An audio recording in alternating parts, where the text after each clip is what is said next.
রহমান রহিম। সুপ্রিয় শিক্ষার্থী বন্ধু, অনলাইন ক্লাসে তোমাদের স্বাগতম। আমি মোহাম্মদ মনিরুজ্জামান মনির স্যার তোমাদের গণিত ক্লাস নিয়ে হাজির হলাম। দেখো, তোমাদের অধ্যায় চতুর্থ অধ্যায় আমি শেষ করেছি 4.1 এবং 4.2। আজকে আজকে আমরা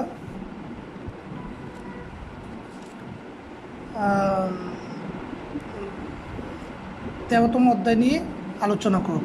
দেখো, 13তম অধ্যায় নিয়ে আলোচনা করার আগে আমরা একটু সংখ্যার সাজিয়ে লেখা যায় কীভাবে দেখি। দেখো, আমি একটা কিছু সংখ্যা লিখলাম 2, 4, 6, 8। দেখো, এই যে সংখ্যাগুলি লিখলাম, সংখ্যাগুলির মধ্যে একটা নির্দিষ্ট সম্পর্ক হয়েছে। সংখ্যাগুলির মধ্যে একটা কী হয়েছে বলো? নির্দিষ্ট সম্পর্ক। কী সম্পর্ক? 2-এর চেয়ে 4 কত বেশি? 2 বেশি। 4 থেকে 6 কত বেশি? 2 বেশি। 6 থেকে 8 কত বেশি? 2 করে বেশি। অর্থাৎ আমরা দেখতে পাচ্ছি প্রত্যেকটা সংখ্যার থেকে পরপর কত করে বেশি বলো? 2 করে বেশি। আবার অন্যভাবে আমরা অন্যভাবে কতগুলি সংখ্যা লিখতে পারি, যেমন 20, 16, 12, তারপর কত? 8। দেখো, এই সংখ্যাগুলির মধ্যে একটু দেখো, এখানে প্রত্যেকটা সংখ্যার চেয়ে কত কম বলো? 4 করে কম। 20 থেকে 16 কত কম? 4 কম। 16 থেকে 12 কত কম? 4 কম। 12 থেকে 8 কত কম? 4 কম। তার মানে এই যে দুইটা সারিতে আমরা সংখ্যাগুলি লিখলাম, এখানে আমরা দেখতে পাচ্ছি স্পষ্টভাবে এই সংখ্যাগুলির মধ্যে একটা সম্পর্ক বিদ্যমান। প্রথম ধারাটায় কী বলো? প্রথম লাইনে কী আছে? প্রত্যেকটা সংখ্যার চেয়ে কত করে বেশি? 2 করে বেশি। আর পরের লাইনে দেখা যাচ্ছে প্রত্যেকটা সংখ্যা আগের সংখ্যার চেয়ে কত করে কম বলো? 4 করে কম। এইভাবে আরও অন্যরকমভাবে হতে পারে। যেমন আমি আরেকটাভাবে লিখলাম 2, 4, 8, 16। এখানে দেখো, এখানে আবার 2, 4, 8, 16 এখানে বিয়োগ করলে আমরা সমান পাবো না, এখানে ভাগ করলে সমান পাবো। যেমন 4কে 2 দিয়ে ভাগ করলে কত পাবো? 2। 8কে 4 দিয়ে ভাগ করলে কত পাবো? 2। 16কে 8 দিয়ে ভাগ করলে কত পাবো বলো? 2। এখানে আমরা বিয়োগ করে সমান পাচ্ছি না, এখানে কী করে সমান পাচ্ছি? ভাগ করে সমান পাচ্ছি। তার মানে এই যে 3টা লাইন লিখলাম, 3টা লাইনেই সংখ্যাগুলি পরস্পরের সাথে সম্পর্কযুক্ত রেখে সাজানো হয়েছে। তাহলে এই রকম পরস্পরের সাথে সম্পর্ক রেখে যদি কতগুলি সংখ্যা সাজানো থাকে, তাকে বলা হয় কি বলো? অনুক্রম। তাকে কি বলা হয়? অনুক্রম। তাকে কি বলা হয়? অনুক্রম। আবার বলছি, কতগুলি সংখ্যা যদি নির্দিষ্ট একটা সম্পর্কে রেখে পরপর সাজানো থাকে, তাহলে সেই সংখ্যাগুলিকে একসাথে কি বলা হয়? অনুক্রম। আর অনুক্রমের সংখ্যাগুলির মাঝে যদি সম্পর্ক চিহ্ন দেওয়া হয় বা প্লাস চিহ্ন দেওয়া হয়, তাহলে তাকে বলা হয় কি? ধারা। অনুক্রমের সংখ্যাগুলির মাঝে যদি প্লাস চিহ্ন দেওয়া হয়, তাকে কি বলা হয়? ধারা। আবার বলছি, অনুক্রমের সংখ্যাগুলির মাঝে যদি প্লাস চিহ্ন দেওয়া হয় বা যোগ চিহ্ন দেওয়া হয়, তাকে কি বলা হয়? ধারা। তাহলে আজকে তোমরা বুঝতে পারছো আমি কোন অধ্যায় পড়াচ্ছি। আজকে আমি ধারা পড়াবো তোমাদের। কী অধ্যায় পড়াবো বলো? ধারা। ধারা তোমাদের নবম এবং দশম শ্রেণীর জন্য অত্যন্ত ইম্পর্ট্যান্ট একটা অধ্যায়। এখান থেকে বোর্ড পরীক্ষায় প্রত্যেক বছর প্রশ্ন থাকে, সুতরাং এটাকে আলাদা গুরুত্ব দিয়ে তোমাদের অবশ্যই শিখতে হবে। আর ধারা থেকে খুঁটিনাটি যত বেসিক আছে সব শিখতে হবে। দেখো, তাহলে আমরা ধারার সংখ্যা পাইলাম। আমি আরেকবার একটু গুছিয়ে বলছি, কতগুলি সংখ্যা যদি একটা নির্দিষ্ট সম্পর্ক রেখে সাজানো থাকে, তখন তাদেরকে বলা হয় কি বলো? অনুক্রম। আর অনুক্রমের সংখ্যাগুলির মাঝে যদি যোগ প্লাস বা মাইনাস অর্থাৎ সম্পর্ক চিহ্ন যুক্ত করা হয়, তাকে বলা হয় কি বলো? ধারা। ধারা প্রধানত কয় প্রকার? 2 প্রকার। ধারা প্রধানত কয় প্রকার? 2 প্রকার। একটা হলো শান্ত ধারা বা সসীম ধারা, আর একটা হলো কি বলো? অসীম ধারা বা অনন্ত ধারা। আবার বলছি, ধারা প্রধানত কয় প্রকার? 2 প্রকার। এই বেসিকগুলি তোমাদের জানতে হবে অবশ্যই। এইগুলি যদি না জানে শুধু অঙ্ক করো, তাহলে সেটা তোমাদের শেখা হলো না সম্পূর্ণভাবে। তাই আমি আশা করি তোমরা বেসিকগুলি ভালোভাবে আজকে জানবে। দেখো, আবার বলছি, ধারা প্রধানত কয় প্রকার? 2 প্রকার।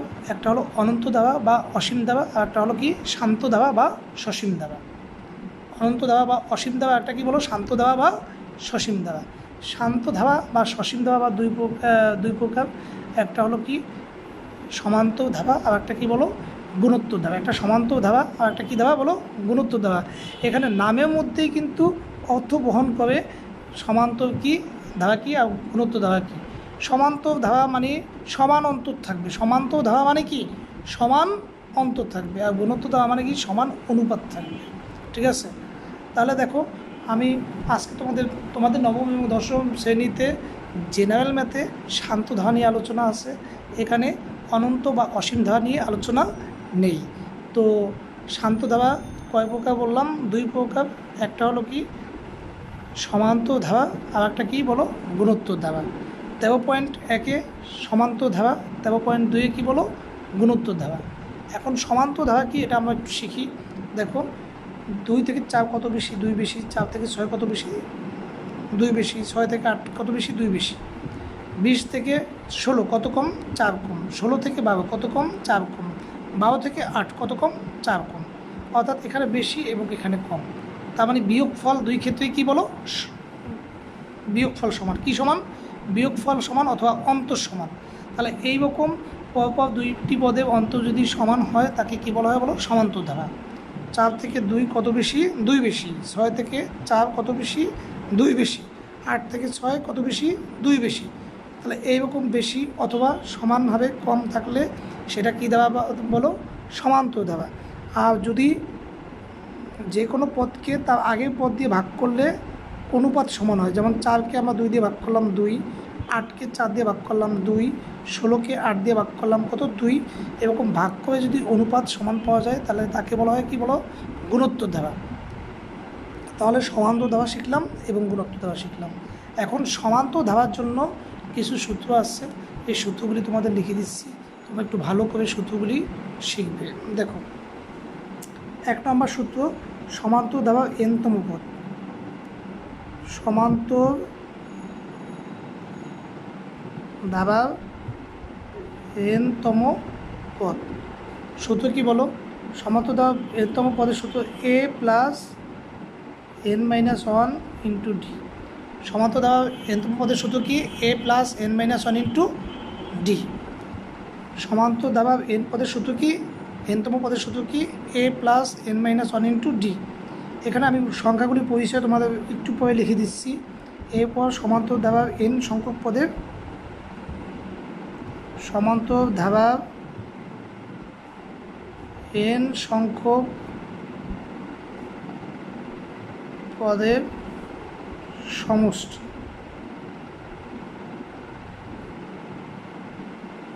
Sn ইকুয়াল টু কী বলো n/2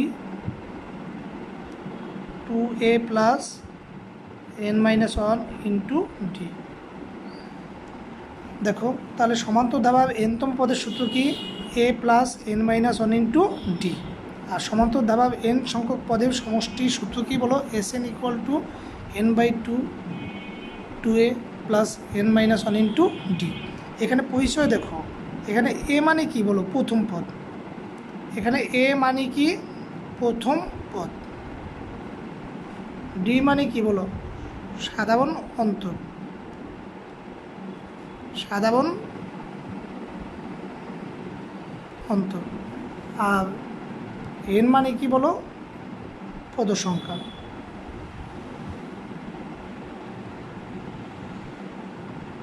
আবার বলছি এখানে এ মানে প্রথম পদ, এটা একদম ধাবা প্রথমে যে পদটা থাকে ওটাকে প্রথম পদ বলে এটা জানো, এটাকে এ দ্বারা প্রকাশ করা হয়। আর ডি মানে কি সাধারণ অন্তর, ডি মানে কি বলো সাধারণ অন্তর। সাধারণ অন্তর কীভাবে পাওয়া যায়, যে কোনো পদ থেকে তার আগের পদ বিয়োগ করে। সাধারণ অন্তর কীভাবে পাওয়া যায়, যে কোনো পদ থেকে তার আগের পদ বিয়োগ করে। যেমন এখানে আমি 4 লিখছি, 4 থেকে 2 বিয়োগ করবো কত থাকে 2, 6 থেকে 4 বিয়োগ করবো কত থাকে 2, 8 থেকে 6 বিয়োগ করবো কত থাকে 2। তার মানে যে কোনো পদ থেকে তার আগের পদ বিয়োগ করলে যে বিয়োগফলটা পাওয়া যাবে সেটাই কি দেওয়া, সেটাই কি বলো সাধারণ অন্তর। সেটাকে কি দিয়ে প্রকাশ করা হয়, ডি দিয়ে প্রকাশ করা হয়। আর এন মানে কি বলো পদ সংখ্যা, এন মানে কি পদ সংখ্যা, মানে কয়টা পদ আছে এটা। ঠিক আছে, তো এই সূত্রগুলি একটু ভালোভাবে কাজে লাগবে। তো তোমরা সবাই সূত্রগুলি ভালোভাবে শিখবে। তো আমি এখন অঙ্কে চলে যাবো, 13.1 অঙ্কে।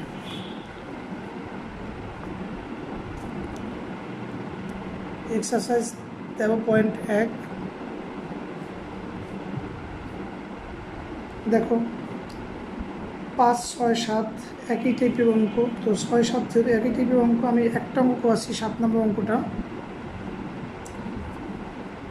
দেখো প্রথমে দেখো 4 + 7 + 10 + 13 এভাবে একটা ধারাটা আছে। নির্ণয় করতে বলছে ধারাটি কোন পদ 301। এখন এটা কিন্তু কোন ধারা সেটা উল্লেখ করা নেই, এটা সমান্তর ধারা না এটা গুণোত্তর ধারা সেটা কিন্তু উল্লেখ করা নেই। তাহলে আগে আমাকে ডিফাইন করতে হবে এটা কোন ধারা। কীভাবে ডিফাইন করবো দেখো, তোমরা একটু মনে মনে দেখো। 7 থেকে 4 বিয়োগ করো 3, 10 থেকে 7 বিয়োগ করো 3, 13 থেকে 10 বিয়োগ করো কত হয় 3। যেহেতু বিয়োগ করলে সমান হয় তাহলে এটা কী দেওয়া সমান্তর ধারা। যদি বিয়োগ করে সমান না হইতো তাহলে আমরা কী করতাম বলো, ভাগ করতাম মনে মনে। আর যদি তখন সমান হইতো তাহলে কী হইতো, এটা গুণোত্তর ধারা। যেহেতু বিয়োগ করে সমান হয়েছে তাই এটা কী দেওয়া বলো, সমান্তর ধারা। তাই লিখতে হবে এখানে 7 বিয়োগ 4 3, 10 বিয়োগ 7, 7 থেকে 4 বিয়োগ 3, 10 থেকে 7 বিয়োগ 3। যেহেতু বিয়োগ করে সমান পেয়েছি তাহলে কী দেওয়া, প্রদত্ত ধারাটি সমান্তর ধারা।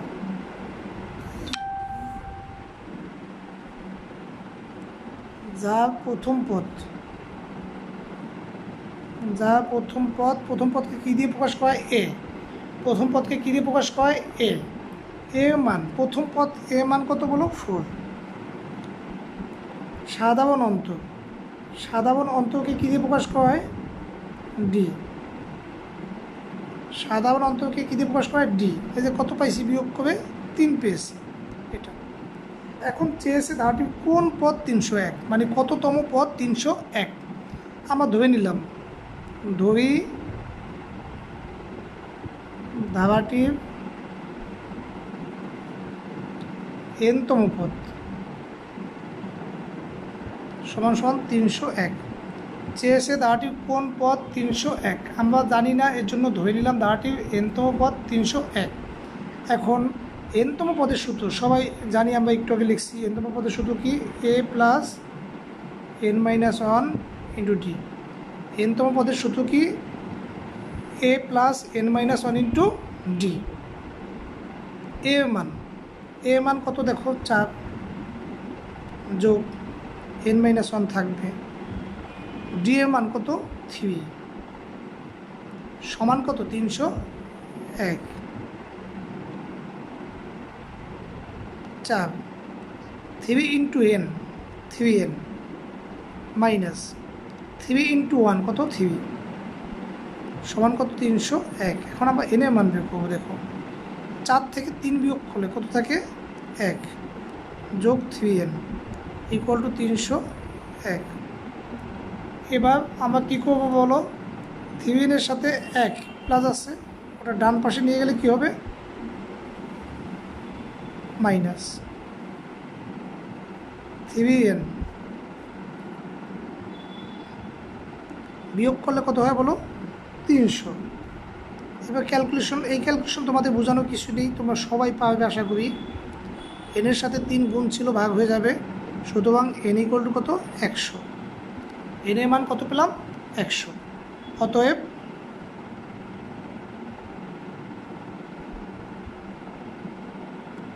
একশোতম পদ 301। প্রশ্নে চেয়েছিল ধারাটির কততম পদ 301। আমরা ধরে নিয়েছিলাম ধারাটির nতম পদ 301 আর n এর মান পেয়েছি 100। অতএব ধারাটির 100তম পদ কত 301। তাহলে উত্তর কত, অ্যান্সার 100তম পদ। 100তম পদ। আশা করি অঙ্কটা সবাই বুঝেছ। এবার আমরা অত্যন্ত ইম্পর্টেন্ট একটা অঙ্ক 8 নম্বর, এটা যাব।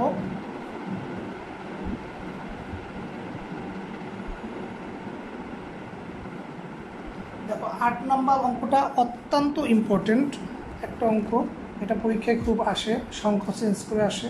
যদি মূল অঙ্কটা তোমরা পারো তাহলে চেঞ্জ করে অঙ্কটা অবশ্যই পারবা যদি শিখো। দেখো 8 নম্বর অঙ্কটায় আছে কি, কোনো সমান্তর ধারার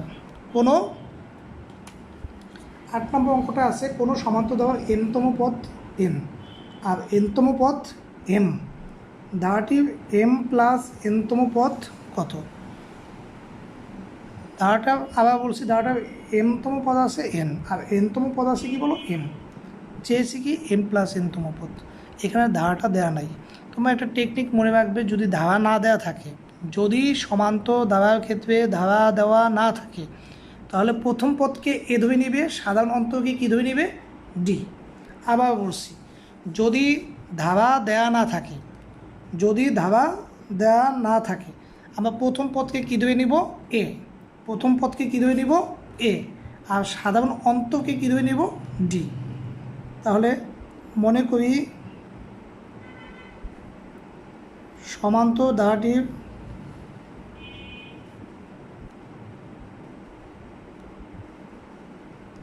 প্রথম পদ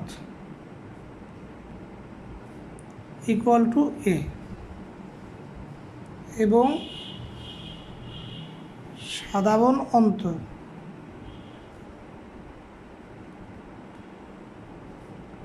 ইকুয়াল টু ডি। আবার বলছি, যদি ধারা দেয়া না থাকে তাহলে প্রথম পদকে এ ধরে নিবে, সাধারণ অন্তরকে ডি ধরে নিবে। এখন দেখো প্রশ্নে বলেছে এনতম পদ এন আর এনতম পদ এম। তাহলে আমরা প্রশ্ন অনুযায়ী তথ্যগুলি নির্ণয় করব। দেখো আমরা জানি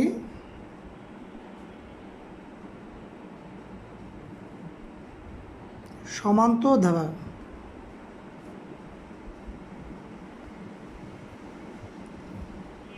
এনতম পদ,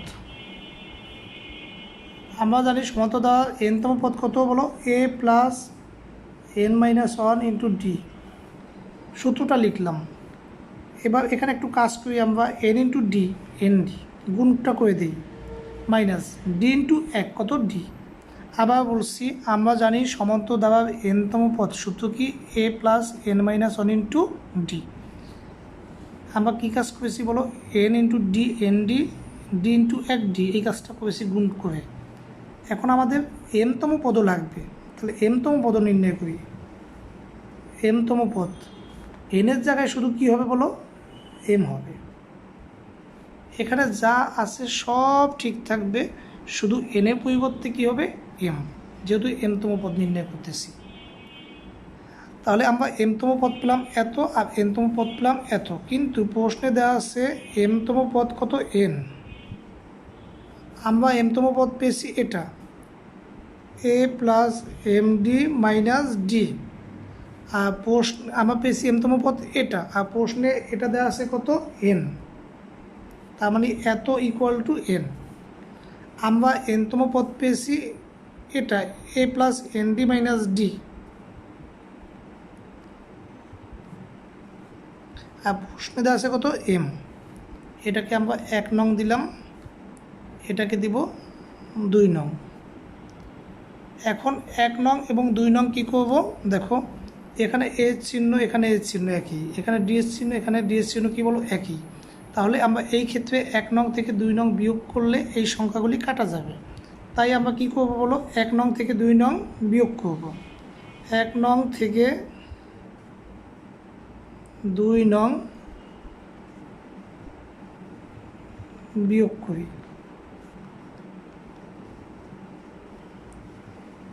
তাহলে লেখো a plus m d minus d equal to n, a plus n d minus d equal to কী বলো এম। যদি বিয়োগ করি আমরা নিচে রাশিটার চিহ্ন পরিবর্তন হয়ে যাবে, প্লাস হয়ে যাবে মাইনাস, প্লাস হয়ে যাবে মাইনাস, মাইনাস হয়ে যাবে প্লাস, প্লাস হয়ে যাবে মাইনাস। দেখো প্লাসে মাইনাসে কাটা যায়, মাইনাস ডি প্লাস ডি কাটা যায়, থাকে কি বলো এম ডি থাকে এখানে, মাইনাস এখানে কি থাকে এন ডি, আর এখানে থাকে কি বলো minus M plus N, M হয়ে যায় মাইনাস আর এন থাকে কিসের প্লাসে। বাম পক্ষ থেকে কি কমন যায় ডি কমন যায়, ডি আছে ডি আছে, ডি কমন গেলে এখানে এম থাকে মাইনাস এখানে এন থাকে। আর এখানে দেখো মাইনাস চিহ্ন যদি কমন নেই আমরা এম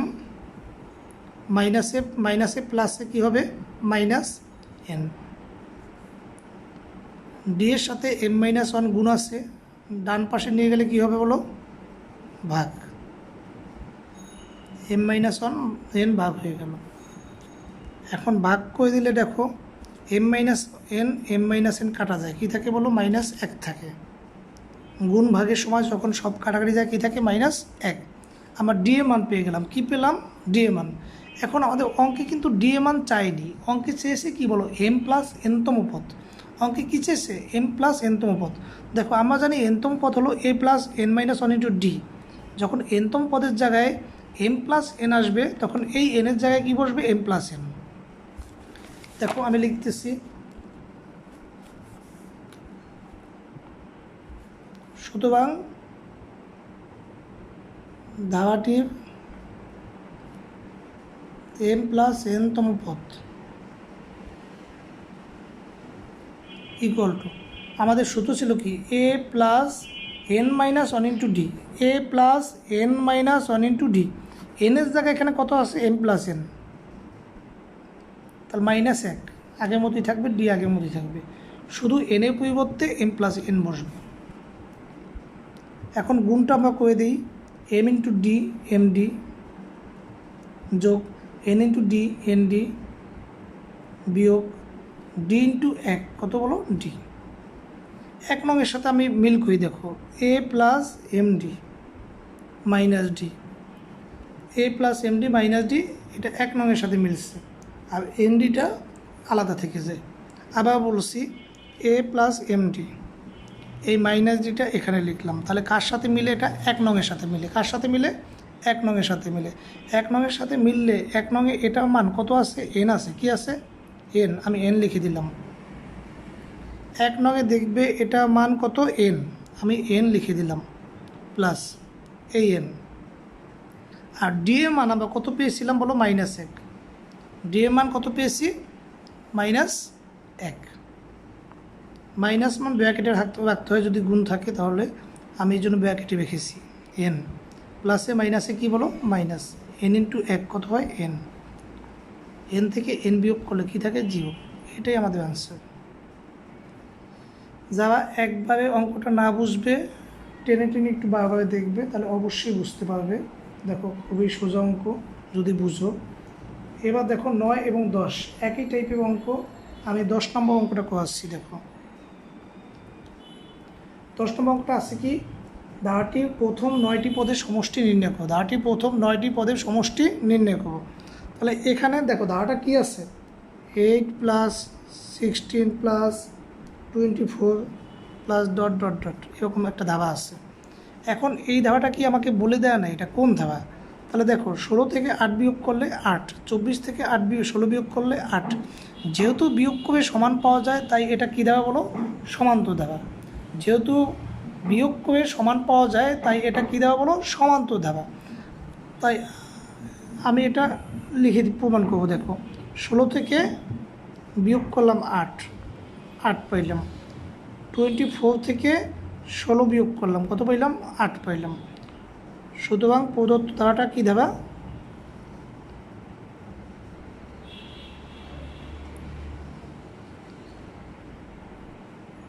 সমান্তর ধারা। যা প্রথম পদ, দেখো প্রথম পদকে কী দিয়ে প্রকাশ করা হয়, এ দিয়ে। প্রথম পদকে কী দিয়ে প্রকাশ করা হয়, এ দিয়ে। প্রথম পদ এ ইকুয়াল টু কত আছে, 8।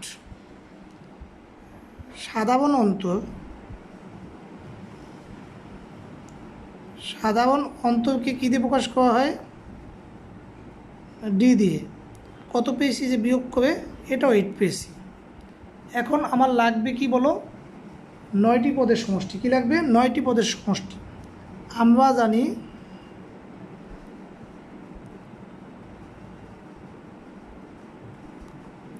সমান্তর ধারা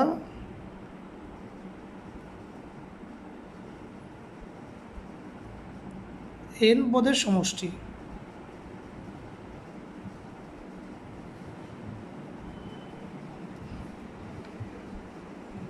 Sn ইকুয়াল টু কত বলো, n/2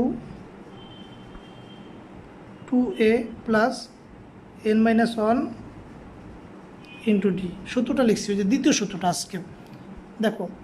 আমরা জানি সমান্তর দাবা এন পদের সমষ্টি n/2 into 2a plus n-1 into D. সুতরাং 9টি পদের সমষ্টি, আমাদের 9টি পদের সমষ্টি চেয়েছে, তাই 9টি পদের সমষ্টি নির্ণয় করব। মান বসিয়ে দেবো। এন এর মান 9, এন পদের সমষ্টি ছিল, এন হয়েছে, এখন 9টি পদের সমষ্টি, তাই এন এর মান কত হবে 9। 2 ইন্টু এ মান কত 8, এই যে এ মান 8 পেয়েছি, যোগ এন এর মান 9 মাইনাস 1, ডি এর মান কত, ডি এর মানও 8। এখন এটা ক্যালকুলেশন করবে। 9/2 গুণ চিহ্ন দিলাম, না দিলে চলবে। 8 দুগুণী কত হয় 16। আর এখানে একটু লক্ষ্য করবো, 9 থেকে 1 বিয়োগ করলে 8 থাকে, 8-এর সাথে 8 গুণ করলে কত হয় 64। 9/2 ইন্টু 64 আর 16 যোগ করলে কত হয় 80। এখন দেখো 80কে 2 দিয়ে ভাগ করলে 40, 9 দিয়ে 40কে গুণ করলে কত হয় 360। এটাই আমাদের আনসার। আমি অঙ্কটা আরেকবার একটু বুঝিয়ে দিচ্ছি। এটা ধারা আসছে, ধারাটির 9টি পদের সমষ্টি চেয়েছে। 16 থেকে 8 বিয়োগ করলাম, 8 পাইলাম। 24 থেকে 16 বিয়োগ করলাম, এটা 8 পাইলাম। যেহেতু বিয়োগ করে সমান পেয়েছি, তাহলে প্রদত্ত ধারাটি কী দেওয়া, সমান্তর ধারা। প্রথম পদকে কী দিয়ে প্রকাশ করে, এ মান কত আছে 8। সাধারণ অন্তরকে কী দিয়ে প্রকাশ করে, ডি। বিয়োগ করে এটাও কত পেয়েছি 8 পেয়েছি। চেয়েছে ধারাটির 9টি পদের সমষ্টি, তাই আমি সমষ্টির সূত্র লিখলাম। আমরা জানি সমান্তর দ্বারা এন পদের সমষ্টির সূত্রটা লিখে দিলাম। সুতরাং 9টি পদের সমষ্টি, এনের জায়গায় 9/2, 2 ইন্টু এ মান বসে দিলাম 8 প্লাস এনের পরিবর্তে 9 মাইনাস 1, ডি এ মানও 8। 9/2 থাকলো, গুণ করলাম 16, 9 থেকে 1 বিয়োগ করলে 8, 8 8 64, যোগ করবে, কাটাকাটি করে গুণ করবে, শেষ। এটাই আনসার। তাহলে আজকের ক্লাসটা এই পর্যন্তই থাকুক। আমি পরবর্তী ক্লাসে আবার ইম্পর্টেন্ট কতগুলি ম্যাথ নিয়ে তোমাদের সামনে হাজির হব। আশা রাখি অবশ্যই ক্লাসটা ভালো মনোযোগ দিয়ে করবে। ক্লাস মনোযোগ দিয়ে করলে তোমাদের অনেক উপকারে আসবে এই সময়ে। ঠিক আছে, তো সবাই ভালো থাকবে। আল্লাহ হাফেজ।